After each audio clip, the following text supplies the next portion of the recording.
दोस्तों, क्या आप जानते हैं मुकेश अंबानी का घर इतना महंगा है कि अगर वो चाहते तो मुंबई में भी एक बुर्ज खलीफा खड़ा कर सकते थे। जब ये घर बना रहे थे तब मुकेश अंबानी की रातों की नींद उड़ी हुई थी, क्योंकि इसको बनाने के लिए उनके बरसों की कमाई का बड़ा हिस्सा लगने वाला था। एंटेलिया के कंस्ट्रक्शन के लिए एक नहीं बल्कि दो कंपनी को मुंबई आकर बनाना था। वैसे शायद आपको ना पता हो, इस घर को 15,000 करोड़ में बनाया गया था। लेकिन दोस्तों, इतना पैसा लगाने के बाद भी लोग इस बिल्डिंग को दुनिया की सबसे खराब आर्किटेक्चर कहते हैं। मुकेश अंबानी का भाई अनिल अंबानी इस ऊंची इमारत को बनता देख हैरान हो गया और उसने भी इस ऊंची इमारत को बनता देखकर इससे भी महंगा घर बनाने का फैसला लिया और उसने जल्द ही उस घर की कंस्ट्रक्शन भी एंटेलिया के साथ शुरू कर दी। दोस्तों, आज की इस वीडियो में हम आपको बताएंगे इस दुनिया का सबसे महंगा और आलीशान घर कैसे बनाया गया है और मुकेश अंबानी को घर बनाते वक्त किन किन प्रॉब्लम्स का सामना करना पड़ा। आप बस वीडियो के आखिर तक जुड़े रहिए। चलिए वीडियो को शुरू करते हैं। जब मुकेश अंबानी के पिता का सन 2002 में देहांत हुआ तब उनकी जायदाद दोनों भाइयों में यानी मुकेश अंबानी और अनिल अंबानी में बराबरी में बांट दी गई और दोनों भाइयों ने आगे चलकर बेहद पैसा कमाया। लेकिन अभी दोनों भाइयों में से मुकेश अंबानी आज भी ऊंचाइयों को छू रहे हैं, लेकिन अनिल अंबानी अपनी सफलता को ज्यादा देर तक बरकरार रख नहीं पाए। अब मुकेश अंबानी ने अपने कमाई के बड़े हिस्से में से एंटेलिया को बनाने का सोचा। पहले तो इस घर के लिए सोचा गया था $2 बिलियन का खर्चा किया जाए। अब जब इतनी बड़ी रकम खर्च होने वाली थी तो मुकेश अंबानी ने भी कोई जल्दबाजी ना दिखाते हुए घर के काम को भी 2006 में शुरू किया। सबसे पहले मुकेश अंबानी को ऐसे घर की जरूरत थी जो इस आलीशान घर को झेल पाए और वो जमीन उन्हें मुंबई के बिलियनियर रो में मिल गई। मुकेश अंबानी को अपना घर बनाने के लिए 4 लाख स्क्वायर फुट की जगह चाहिए थी, इसलिए उन्होंने वो जगह 21 करोड़ में खरीद ली।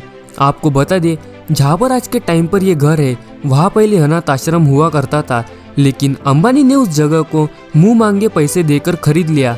अब मुकेश अंबानी ऐसी कंपनी को ढूंढ रहे थे जो 15 लाख करोड़ का घर बनाकर उसे अलग ही मुकाम दे। इसलिए नीता अंबानी ने उस डिजाइनर को बुलाया जिन्होंने न्यूयॉर्क की मैंडरिन ओरिएंटल होटल को डिजाइन किया था।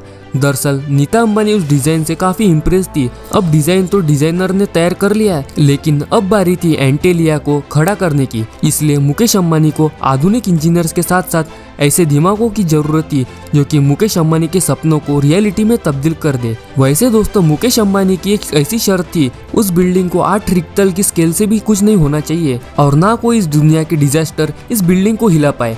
इसलिए मुकेश अंबानी ने ऑस्ट्रेलिया के 2 कंपनी को काम सौंपा। वैसे दोस्तों, एंटेलिया की न्यू एक एडवांस इंजीनियरिंग से बनी है, इसलिए बड़े बड़े पाइप्स को जमीन के अंदर गाड़कर इसे खड़ा कर लिया गया। वैसे दोस्तों, शायद आप ये बात ना जानते हो, बुर्ज खलीफा के भी स्टील्स के पाइप्स जमीन में गाड़कर खड़ा कर लिया था। एंटेलिया का काम चल ही रहा था। अंबानी ने इस घर को बनाने की डेडलाइन जारी कर ली और वो डेडलाइन थी 2010, क्योंकि मुकेश अंबानी चाहते थे उनका घर अनिल अंबानी से पहले बनकर तैयार हो जाए। अब एंटेलिया का काम जोरों शोरों से होने लगा, लेकिन मुंबई की गर्मी इस कंस्ट्रक्शन के बीच आड़े आने लगी। दरअसल मुंबई में धूप इतनी बढ़ गई थी, जो सीमेंट को बिल्डिंग बनाने के लिए यूज करने लग रहे थे वो जल्दी सूखे पड़ने लगे। अगर ये सीमेंट इस बिल्डिंग में डाला जाए तो बिल्डिंग को खतरा भी हो सकता था।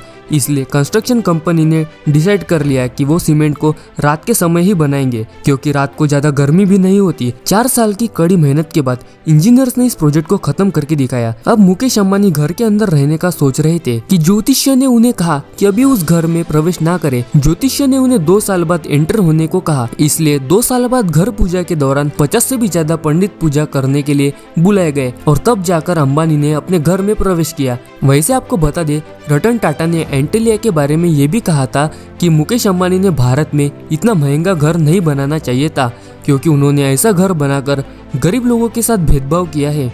उन्होंने कहा मुकेश अंबानी ने वो पैसा डेवलपमेंट में लगाना चाहिए था। दोस्तों, आपकी इस पे क्या राय है, हमें कमेंट करके जरूर बताएं।